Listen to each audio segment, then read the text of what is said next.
Fala, meus lindos do terceiro ano da Escola Jardim do Éden, tá bom? Vamos para mais uma aula de Química, com entusiasmo, certo? Vamos falar da Lei das Reações Químicas, tá? Ela está no seu segundo livro, porque a gente já acabou o primeiro, então está no Octa 2, tá? Ele é o capítulo 6 da frente 2, tá? Começa, eu acho que no capítulo 6 mesmo, começa lá. Então vamos lá, vamos falar sobre a Lei de Lavoisier. Eu acho que vocês até já ouviram falar, né? Talvez já tenham estudado em anos anteriores, né? Mas ela também é conhecida como Lei da Conservação das Massas. Todo mundo já ouviu aquela frase de Lavoisier, né? Na natureza, nada se perde, nada se cria, tudo se transforma, tá? Isso vem dessa Lei de Lavoisier, tá? Por quê? Porque ele diz o seguinte, ó, em um recipiente fechado, ó, vou reagir duas substâncias, tá bom? Dois compostos, vou reagir. E no ambiente fechado ele percebeu que o quê? Que a massa inicial, que é a massa dos meus reagentes, era igual à massa dos meus produtos. Então, o que tinha antes, né, de massa, eu vou ter a mesma massa depois, só que em compostos diferentes. Tá bom? Era basicamente isso. Eu dei um exemplo aqui, ó, botei um exemplo da água, né, reagindo H2 e O2 para formar H2O. Aqui eu já fiz, ó, o balanceamento da minha equação. Olha só. Por quê? Porque eu tenho H2 e O2. Não tem como formar H2O na proporção 1, 1 e 1. Tá? Então eu fiz, ó, coloquei 2 e 2. Para poder ficar certinho as quantidades de oxigênio e hidrogênio desse lado.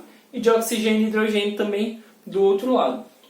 Você também pode encontrar aqui escrito meio e aqui sem nada, sem esses coeficientes 2 e aqui escrito meio, tá? Pode encontrar sim, né? Mas a gente tende a escrever sempre com os menores números inteiros e meio não é um número inteiro, tá bom? Então dê prioridade sempre a escrever com números inteiros, certo? Observe o seguinte, a massa do H2 é 2 gramas por mol. Tá certo? Vamos trabalhar com 1 mol aqui, tá? 1 mol de matéria. Olha só, por que eu sei que é 2 gramas por mol o hidrogênio? Está lá na minha tabela periódica. Um hidrogênio é 1 grama por mol que ele tem de massa molar. Se eu tenho 2 hidrogênios, como H2, eu tenho 2 gramas por mol, tá? E como eu tenho 2 vezes H2, eu tenho 4 hidrogênios. Então o total aqui é 2 vezes 2, 4 gramas. Tá? Olha só, o O2 ele tem massa 16 gramas, tá? Em 1 mol. Eu tenho 2 oxigênios, são 2 vezes 16, 32, tá? 32 gramas. Então aqui eu tenho 4 mais 32, vai dar 36, ok? E olha só, veja que interessante, aqui eu tenho H2 e o oxigênio. H2, ele vale 2 gramas por mol. A massa dele, 2 gramas por mol, igual eu já falei aqui. O oxigênio também já falei, que é 16. Agora você vai somar 16 mais 2, é 18. Só que eu tenho duas moléculas de água. Então é 2 vezes 18. Se você fizer 2 vezes 18, você vai encontrar 36 gramas. Se você somar essa massa e essa massa, né, a massa dos meus reagentes vai ser igual à massa dos meus produtos. Então, somando isso aqui, vai dar 36. Por quê? 32 mais 4, 36. 36 gramas aqui, 36 gramas aqui. É simples assim, tá? Essa é a Lei de Lavoisier, também conhecida como Lei da Conservação das Massas. Para você não esquecer, você pode usar a frasezinha, né? Eu falei, na natureza nada se perde, nada se cria, tudo se transforma. E você vai lembrar da Lei das Conservações das Massas. Tá bom? Então eu vou falar da Lei de Proust ainda, para a gente encerrar nossa aula. Tudo bem? Então aguarda aí que eu vou escrever aqui e a gente continua. Bora, galera, falar da Lei de Proust agora, tá certo? Então, ó, ela é também chamada de Lei, ó, das Proporções Definidas, tá bom? Proporções constantes, tem outros nomezinhos aí, né, de como ela é chamada, mas eu gosto de chamar proporções definidas. Tá? Você vai entender por que é uma proporção definida. Certo? Observe. Ó, as proporções das substâncias envolvidas são constantes. Você pergunta, como assim? Olha só, peguei o exemplo que eu fiz para a lei de Lavoisier, tá? Olha só, o que eu tinha lá naquele exemplo? Isso aqui, ó, é para 1 mol. Quando eu tenho 1 mol, eu tenho 4 gramas, 32 gramas e 36 gramas. Tá certo? Por quê? Porque a gente pegou a massa molar de cada um desses. Tá certo? Então, 2 vezes 2, 4. 2 vezes 16, 32. 2 vezes 18, 36. Tá? Mas imagine o seguinte, eu não quero 4 gramas de hidrogênio, de H2, né, de gás hidrogênio.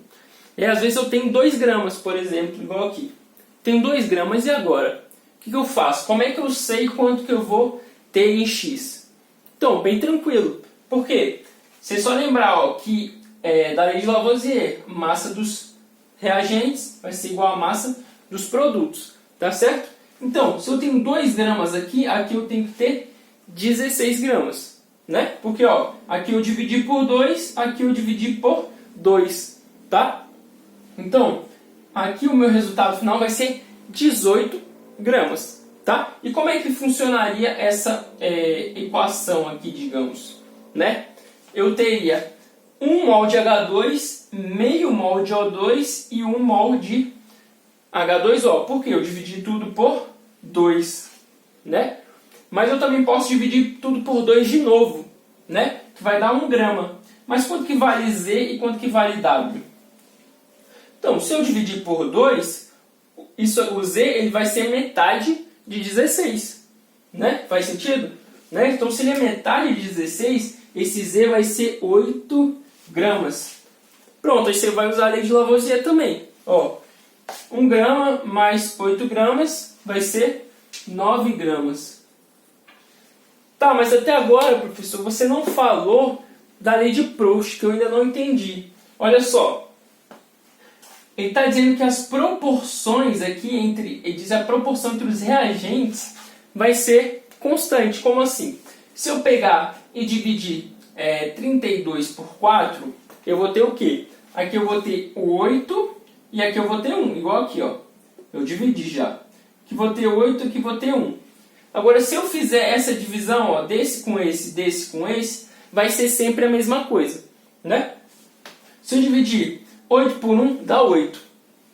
Se eu dividir 16 por 2, dá 8 também. Se eu dividir 32 por 4, também dá 8. Então, isso que ele está falando, das proporções definidas. Por exemplo, se eu dobrar a quantidade de H2 e dobrar a quantidade de O2, o que vai acontecer? Eu vou dobrar também a quantidade de H2O. Mas veja que a proporção entre os reagentes continua constante. Por quê? Imagina, se eu dobrar aqui e dobrar aqui, vai ficar 64 e vai ficar 8. 64 dividido por 8 dá 8 também. Então, é isso que é a proporção. Se dividir um reagente pelo outro, ó, a proporção sempre vai ser 1 grama de H2 para 8 gramas de O2. Isso que é a proporção definida que diz Proust, tá bom? Elas são chamadas, a lei de Lavoisier e a lei de Proust, são chamadas de leis ponderais, tá bom? A gente tem outra lei, né, que é a lei de Gay-Lussac. Eu até falei lá quando a gente estava falando de gases, eu até comentei, né, de Gay-Lussac. Só que eu não escrevi nada sobre ela, tá? Mas ela não pode ser considerada uma lei ponderal, ela é uma lei volumétrica, tá?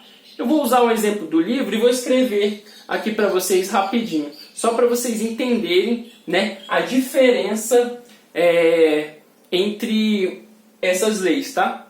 A lei de Lavoisier e Proust para a lei de Gay-Lussac, para vocês não confundirem, especialmente com a lei de Lavoisier, tá bom? Tem que tomar muito cuidado com essa parte, por isso que eu vou escrever aqui para vocês. Fala, moçada, então, agora a lei de Gay-Lussac, ok? É uma lei volumétrica, tá? Cuidado para não confundir isso aqui com a lei de Lavoisier, porque aqui a gente está falando de volume, tá? E de gases que a gente está tratando, tá? Vocês já estudaram gases, né? Então não vai ser, eu acho que não vai ser muito complicado para vocês entenderem aqui. Observe o seguinte, Essa síntese que eu escrevi aqui, ó, essa equação, ó, N2H2NH3, ela é a síntese de Haber-Bosch, ok? É uma síntese muito conhecida aí no mundo da química, para a produção de amônia. Olha o seguinte, se eu tenho 1 litro de N2, 3 litros de H2, eu vou formar 2 litros de NH3. Eu sei, pô, estranho, né? Eu tenho 4 litros no total, vão reagir para formar 2 litros de outro gás. É isso mesmo. Olha só, se eu tenho 2 litros, né, eu dobrei aqui. Aqui eu também vou ter que dobrar e aqui também eu dobro. Tá certo? Então, as proporções aqui continuam definidas. Tá? A lei de Lavoisier aqui, se você aplicar a lei de Lavoisier aqui, você tem que fazer o quê? Usar as massas no lugar do volume. Aí vai dar tudo certo, tá bom? Mas quando você está tratando de volume, não vai seguir a proporção. Se você somar aqui, vai ser o resultado daqui. Não vai ser, tá? Observe o seguinte, mas por quê? Lembra da equação geral dos gases? Né? PV igual a nRT. Né? Como eu estou falando de volume, olha só, estou falando de volume aqui, né? Então vamos isolar o volume? Se eu isolo o volume, o que eu vou ter? V igual a nRT sobre P. Tá bom? Olha só. Se eu estou falando, ó, o R é uma constante, tá? Mas se eu estou fazendo uma reação aqui, ó, todos vão estar na mesma temperatura e pressão. Faz sentido, né? Se eu estou fazendo uma reação tudo no mesmo lugar, eles vão estar sujeitos às mesmas temperatura e pressão. Então, observe, tudo isso daqui, ó, vou botar de outra cor. Tudo isso daqui, ó, é constante, ó. A gente escreve CTE para constante, tá? Isso é constante. Então, o que vai alterar o volume? Só o número de mols, tá bom? Então, aqui, ó, eu tenho N2. Se eu tenho 1 litro de N2, ele tem coeficiente estequiométrico 1. Aqui, ó, aqui eu tenho 1, tá certo? Então, se eu tenho 1 litro, o que vai fazer diferença é esse númerozinho aqui. Se eu tenho alguém aqui com 3 mols, como é o caso do H2, o volume dele vai ser 3 vezes maior do que esse daqui. Porque o que muda é só o N, né? Porque essa parte aqui é constante, é igual para todo mundo, né? Então, o número de mols que vai fazer a diferença. Então, se eu tenho 2 mols aqui, ó, 2 vezes a parte constante. Então, vai ser 2 vezes maior do que, por exemplo, o N2, né? Não sei se vocês pegaram esse raciocínio aqui, mas é para mostrar por que isso é válido, tá certo? E vai depender do N, que é o número de mols, que é representado por esse coeficiente estequiométrico aqui. Tudo bem? Então eu vou anotar umas páginas aí para vocês verem. Quem sabe assim vocês acabam tirando as dúvidas que por acaso tenham surgido aqui nesse vídeo, né? E qualquer dúvida mesmo, se você não conseguiu pelo livro, deixa nos comentários para eu te ajudar. Combinado?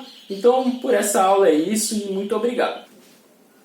Fala, moçada. Então, a última parte aqui, ó, leitura das páginas 1026 a 1029, tá? E os exercícios da página 1029 e 1030, 1, 5, 6 e 8, tá bom? É muito importante que vocês leiam, que vocês façam, para que vocês percebam se vocês têm alguma dúvida ou não. Às vezes, vendo a aula, vocês não percebem dúvidas, mas na hora de resolver o exercício, surgem algumas, tá bom? Então é muito importante que você faça. Aqui eu deixei uma sugestão de videoaula para vocês, né? O nome do canal Curso Enem Gratuito, ok? O nome do canal é Curso Enem Gratuito. Você vai colocar Leis de Lavoisier e Proust, tá? Eu dei uma olhada nas videoaulas e eu achei que essa daqui valeria a pena você assistir a mais. Se você tiver um tempo, se você tiver com dúvidas ainda, e você quiser ver a visão de outro professor explicando, às vezes melhora para você, né? Então, pela aula de hoje é isso. Eu espero vocês na próxima semana, tá? E bom final de semana, boa semana, bons estudos, tudo de bom para vocês, tá bom? Até mais!